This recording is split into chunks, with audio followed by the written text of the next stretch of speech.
Hello everyone, happy Friday. Welcome to the Mylio Photos Coffee Break. My name is Angela, and today we're going to be talking about copyright basics. Before we dive into today's topic, I do want to let you know that next week there will be no live events. We'll be celebrating Christmas. I'm taking the week off. Mylio will still be open, so you're still going to have access to support to our community, things like that, but there will be no live events next week. The following week, between Christmas and New Year's, we will have one Q&A on, I believe it's December 30th, which is the following Tuesday.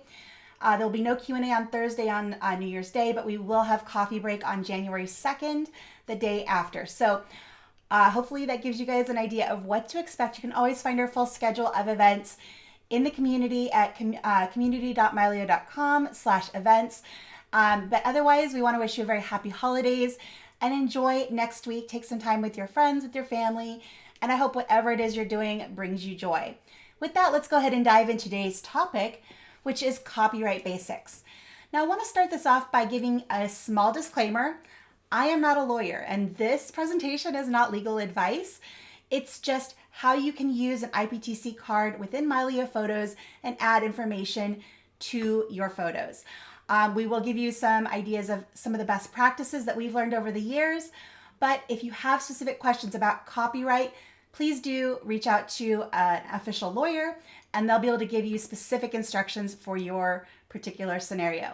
With that, let's go ahead and dive into copyright basics and how to build and use an IPTC card in Mylio. So what we're going to do today is cover a handful of things. I want to show you why copyright and IPTC matter, the difference between EXIF and IPTC. You might see these acronyms thrown around a bit and wonder what the heck they are. Where to enable IPTC in Mylio Photos, which fields actually matter, how to build and use an IPTC card, and how to apply that copyright information efficiently in your workflow. So let's go ahead and start off by talking about why this is important. The reason we add copyright and IPTC information to our pictures is so it identifies who the creator is. It gives somebody a point of contact if they're an honest person and they want to reach out to you to print, to license, to do something with your photos. This gets embedded into the metadata of your image and is then shared across whatever platforms you choose to share. One of the reasons why I'm bringing this up is it's one of those steps that's often skipped or done inconsistently. And it's really important to get into a workflow and a habit of updating this information so that information is always available. IPTC cards are a mechanism inside of Mylio that makes this really easy to implement and to repeat. So some basics about metadata. This is information that's stored with your photos. Mylio puts metadata into an XMP file that sits next to your images. When you export, that information that you have in the XMP gets then embedded into the file itself that you export. Now, there's two broad categories of metadata that we're going to talk about. Primarily one for today is going to be IPTC, but just to give you an idea, EXIF, you probably have heard this acronym. It stands for Exchangeable Image File Format. And that's the information that's built into that file. It's your camera information, the date that it was taken, the lens that was used, the settings, and so forth. So that's what EXIF is. We also have IPTC, which is the International Press Telecommunications, International Press Telecommunications Council. And this includes your information, your creator information, copyright, usage, and contact information. So that's what we're going to talk about today. Now, some of this stuff can be set in camera. If you're using an SLR or a mirrorless camera, you have the option to put copyright information directly into your settings in that camera, and that gets embedded in the file that way. That's one way to go about doing it. That's great. But you can also add it later after the fact, and that's what we're going to talk about today here in Mylio. So what it does and doesn't do. So IPTC info identifies you as the creator. It carries through when you export and share, as long as you don't choose Safe Share. If you choose Safe Share in Mylio, that strips all your metadata. Otherwise, when you export, you have the option to include this information. It's readable by other photo apps, and it makes it easy for honest people to give you credit or contact you when they're using your image. And I specify honest people because if somebody's going to steal your photo online, they're going to do that. They're very capable of cropping out or using AI to get rid of watermarks these days. There's lots of ways that dishonest people can use your photos. So adding IPTC does not mean somebody's not going to steal your photos, but it does make it simple for somebody who wants to do the right thing to give you photo credit or to license your image a way to contact you. What it doesn't do, it does not register a copyright with the Copyright Office. This is simply putting your information into the picture. Registering with Copyright Office is a completely separate step. It does not prevent image theft. Again, bad people will continue to do bad things. This is a step that helps for honest people. And it's not a legal enforcement tool. So just by adding this information to your pictures does not make things legally enforceable. Typically, you need to register your things with the Copyright Office to have your copyright be enforceable. So some other steps to think through there. This is to help honest people be able to reach you. The reality with copyright is it exists automatically when you click the shutter button on your camera. So the moment you take a picture, that image is yours, that copyright is yours. But in order to enforce it, it has to be registered with the Copyright Office. The IPTC information adds clarity, gives people a way to attribute that picture to you, but formal copyright registration is required for your full legal protection and enforcement. All right, so in Mylio Photos, there is a mechanism called the IPTC card, and you can add this information in settings. You're going to go to the More menu, Settings, and Advanced, and you're going to end up clicking this little toggle here and filling in the information that you want to include. And we'll go through all of the actual fields and what should go there in a minute, but I wanted to show you, you're going to go into Settings and turn this on. And then once that's on, you'll have this IPTC panel over here in the info panel. And that is, you can fill in the information there manually if you want, or if you filled it in here in settings, you can simply click Apply IPTC Card. It'll take everything you have saved in the settings and pop it into these fields for you. So that's a really easy way on an image by image basis to add that information. We'll talk about a few other ways to do that here in just a moment. But to create an IPTC card, like I said, you're going to go to the More menu, which is the 3 dots in the upper right, go to Settings and Advanced. Toggle on that IPTC info toggle, and then fill in the fields for what you want to include. Now, a couple of things to note about IPTC info in Mylio Photos. This is a per device setting. So if you're using Mylio on your phone, on your iPad or a tablet, and on a computer, you will need to go in and enable this setting on each device that you want to use this. Once you've added IPTC info, copyright information, to a picture, that's stored in the metadata that syncs across your devices. But the card itself, this preset, so to speak, is a per device setting. So if you want to be applying it to new media on different devices, you'll need to go in and set it up on each device you want to use. So you'll have to create the card and you have to enable it in settings. They do not sync, the preset does not sync across devices. So as you're going through and looking at these different fields, often we get asked, what should we enter? What's the best practice? So I put together kind of a list here, and we'll go down here step by step and what I enter and what the best practice is. So first off, the most important field here is the creator field. This is where you're going to put in your full name, and you're going to use your real name and the same spelling you use everywhere. This is not the place to put a business name or something else unless that's what you're registering your copyright under. Use your full personal name here in the same way you spell it everywhere else. For address, city, state, and zip code. Now, in doing my research, what I learned was you actually can just leave these blank unless you have a business address. I personally, over the years, because I don't want to include my personal residence location, I don't have a business address. I've put in my city, state, and zip code and my country, but I've left address blank.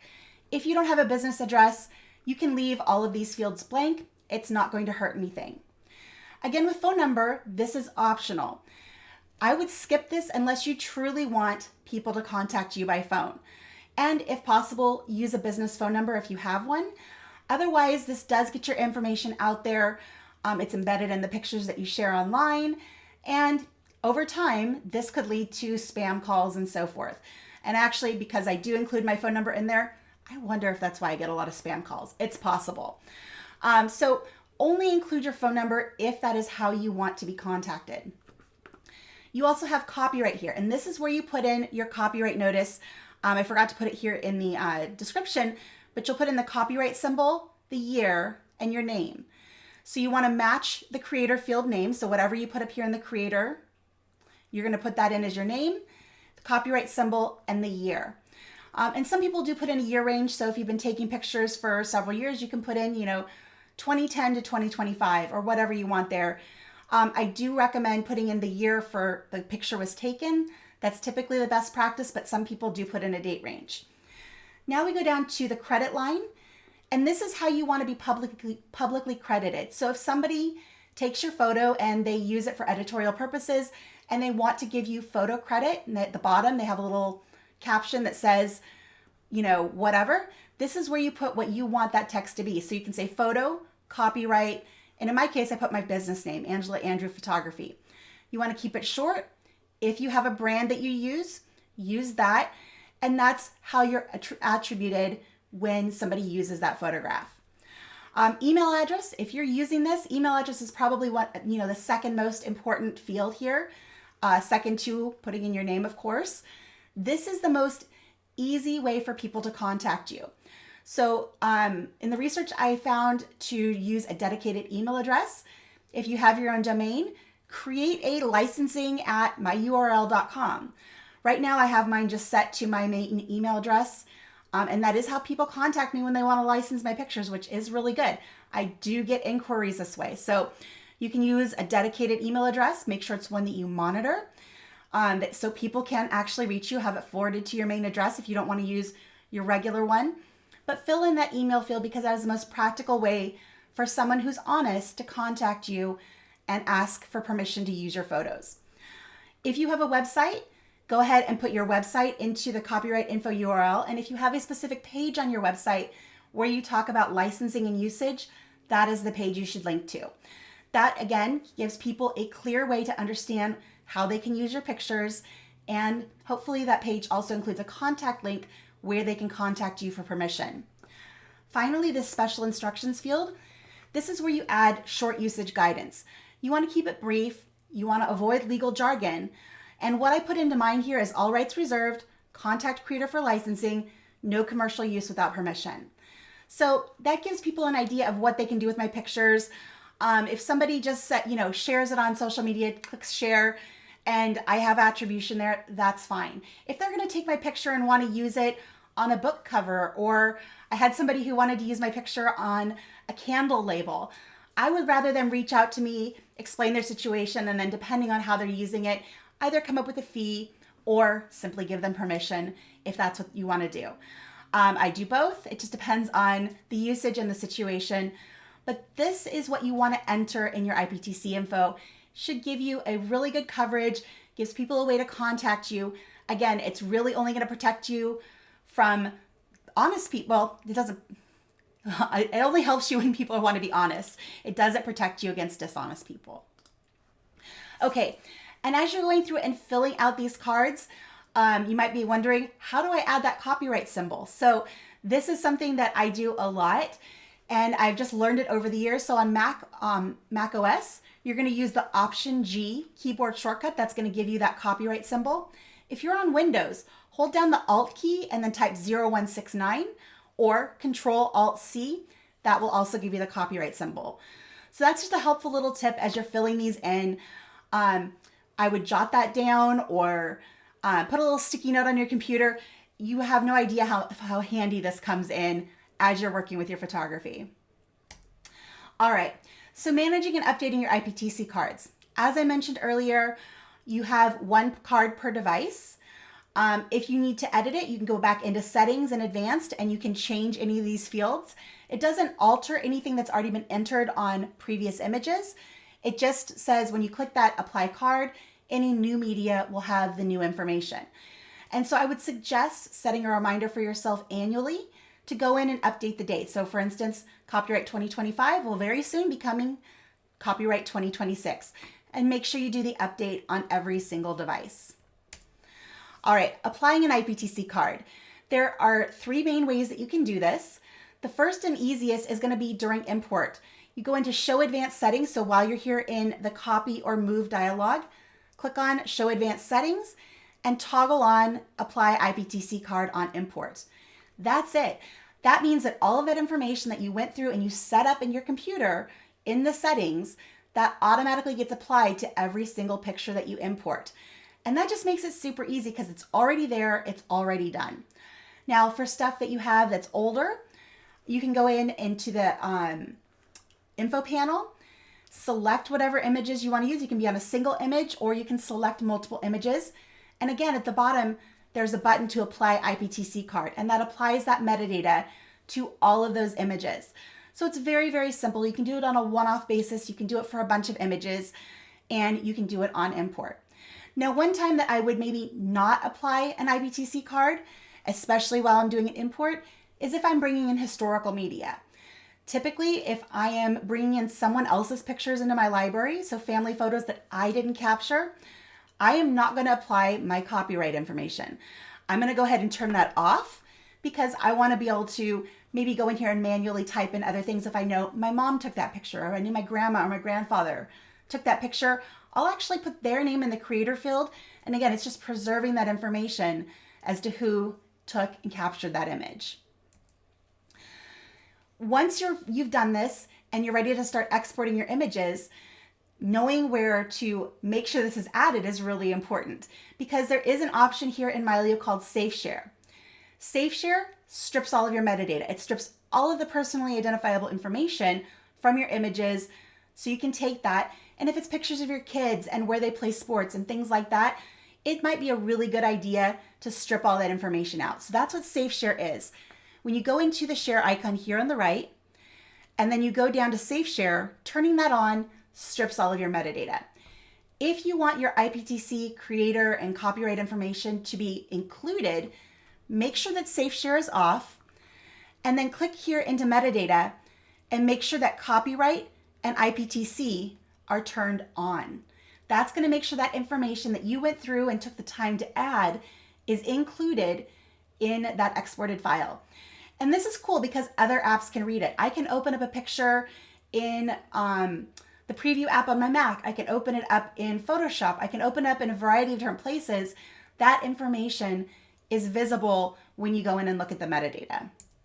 And so just an example of what that looks like here is I opened up this particular picture in the preview app on my Mac.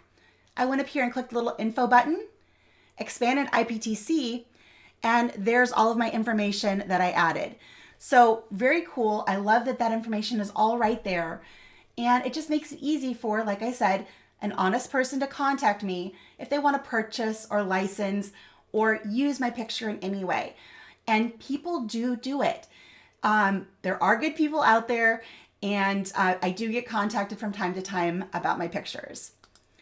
All right, so just to kind of sum up what we talked about today, IPTC is information that identifies and protects your work.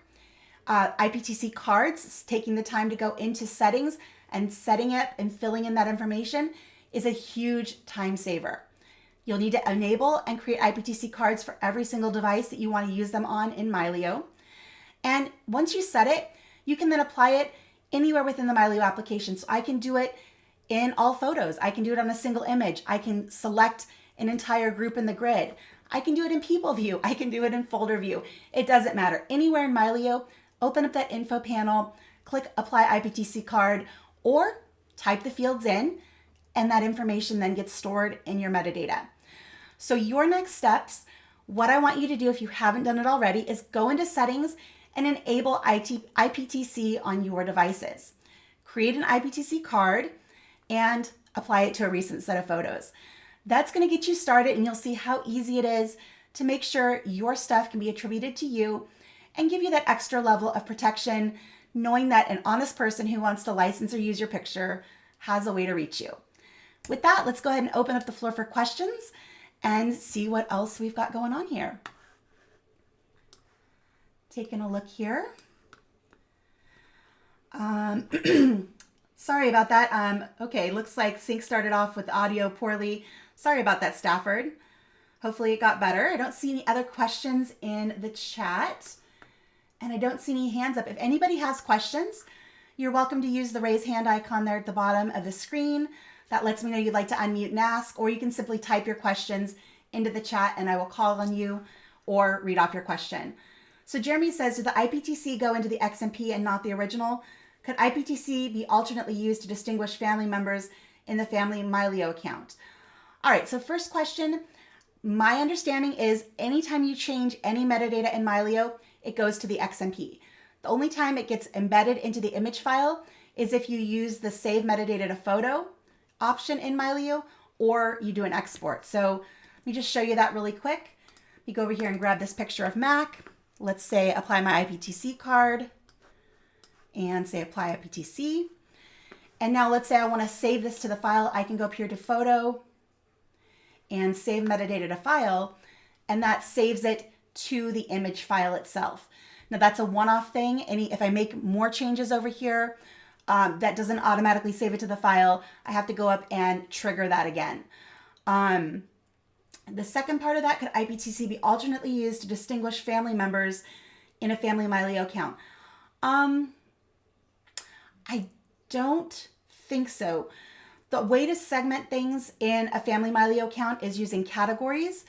And I don't think there's a way to categorize or use categories in conjunction with IPTC. I think that would be something separate. You certainly could filter. So I think you can do like a search for a creator and then put in a person's name and then filter on that. But you can't do a category with that.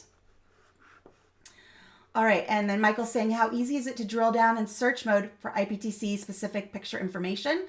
I believe it's just a matter of taking the field that you want and finding what matches. So let's see here. I can say, so my copyright is 2025 Angela Andrew. Let's go ahead and do this. Copyright, it's option G, 2025. See what happens here. All right, so it brought in a fair amount of pictures that I've already added with my 2025 information. So yeah, that seems to work. So you can just put in the field and then whatever's in that field, the text. If you want it to be exactly that, I would put quotation marks, and that probably limits it further. There we go. Anything that has exactly that is 173. All right. So Michael says, can IPTC be applied on Mylio documents? You can put an IPTC card attached in the XMP, but I don't think there's a way to apply it to the file itself on export because Mylio doesn't re-encode documents.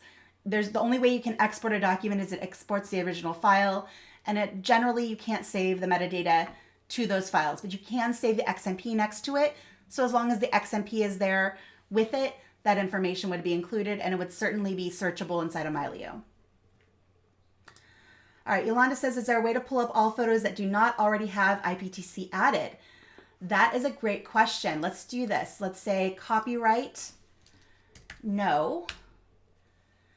Let's see if we take the space out of there, if that makes a difference. All right. And let's say copyright star, because that's a wild card. Okay, so this is everything that has copyright. And let's go ahead and take that out of there. So what I'm going to do is take that particular search, and I'm going to go here into my quick filters, down into custom, and I'm going to type that in there and do this as a filter. So now I'm filtering this by that same thing, and I'm going to go ahead and invert that. So I'm going to say exclude, and let's go here to all photos. Let's try this again. Go to grid, open this up by custom, and type that in there. So there's my filter, and I can go say exclude. All right, perfect. So now here's everything that does not have copyright. And you could probably do the same thing with creator. So we could say creator and semicolon and star. And there we go. So that's everything with a creator field. And we can then say exclude everything that does not. So that's probably the best way to do that. Yolanda, I can try to write something up about this. There's information on how to use the include and exclude quick filters in the manual. As far as doing this specifically, I'll see what I can do to get something written up. But if you want to use this particular step here, I'm going to just put creator and then star into the chat. What you're going to do is put that into the quick filters under by custom, and then right click on that to do the exclude. And those are going to be your steps. Hopefully that's helpful. I'll see about getting a tutorial or something made as well. All right, what other questions do you guys have for me today? Hopefully anything else? All right. Alrighty. Well, if there are no other questions, I want to thank you guys for joining me today. It's a fun session, and I thought hopefully very informative for you guys as well. It's something that I had my steps kind of dialed in what I've done for many years, and researching putting this together gave me actually a little bit more insight as to what to do, why to do it, and hopefully it's helpful to you too. With that, I want to wish you guys wonderful holidays. Again, there's no live events next week. I will be off next week, and we will pick back up the following week. We'll have Q&A the week after Christmas on Tuesday. There will be none on Thursday because that's New Year's Day. And then on January 2nd, we will have coffee break. So with that, I want to say again, happy holidays. Looks like one more question here in the chat. How is the new build rollout going? It seems like it's going great. As far as I know, there's no major issues. It's been running well for me. I've actually been running it for a couple of months. So you guys have probably seen that. I think it's going really well, but Jeremy, if you're having any issues, please feel free to reach out to support or comment in the community. We'll do our best to help you out. And Yolanda says upgraded to 24.7, no glitches. Yay, I love that. All right. So once again, have a Merry Christmas, Happy Holidays, and I will see you guys afterwards. So take care, be well, bye-bye.